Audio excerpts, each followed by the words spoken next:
3 বছর ধরে বাংলাদেশের জার্সিতে টি-20তে কোনো 50 নাই। নিকট অতীতে জাতীয় দলের হয়ে 20 ওভারের ক্রিকেটে নাই বলার মতো কিছু। তবুও সৌম্য সরকারকে লোকে টি-20তে চায়। আসছে ওয়েস্ট ইন্ডিজ সিরিজে তো তার দিকেই থাকবে নজর।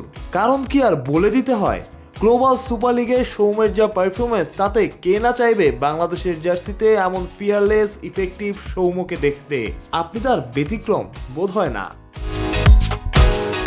গ্লোবাল সুপার লিগের Soumya highest run getter, player of the final, player of the টুর্নামেন্টও। বোঝাই যাচ্ছে ব্যাট হাতে টুর্নামেন্ট জুড়ে কতটা দুর্দান্ত ছিলেন সৌম্য। শুধু রানই না, টি-20তে খেলেছেন ক্যালকুলেটিভ ক্রিকেট, যখন যেমন প্রয়োজন ঠিক তেমনই। সৌম্য সরকার যখন খেলেন বা ফর্মে থাকেন তখন সেটা হয় দেখার মতো।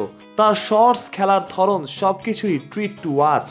তাই যতদিন অফ ফর্মে ছিলেন তখনও সমর্থকদের বড় একটা অংশ সৌম্যকে দলে চাইতো। তাদের মধ্যে বোধহয় একজন ছিলেন 2 মেয়াদে বাংলাদেশের কোচিং করানো চন্ডিকা হাথুরুসিংহে। কোচ কম, বোধহয় সৌম্যের ব্যাটিং এর ভক্ত বেশি।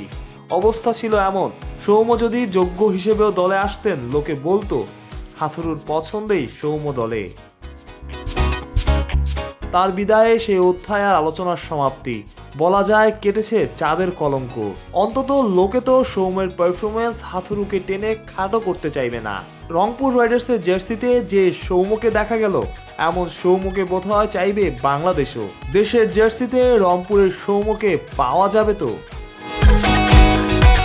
গ্লোবাল সুপার লিগে সৌম্য ভালো করেছেন। ওয়েস্ট ইন্ডিজ সিরিজটা যদি ভালো করতে পারেন তবে কে জানে খুলে যেতে পারে সিপিএল এর দরজাও।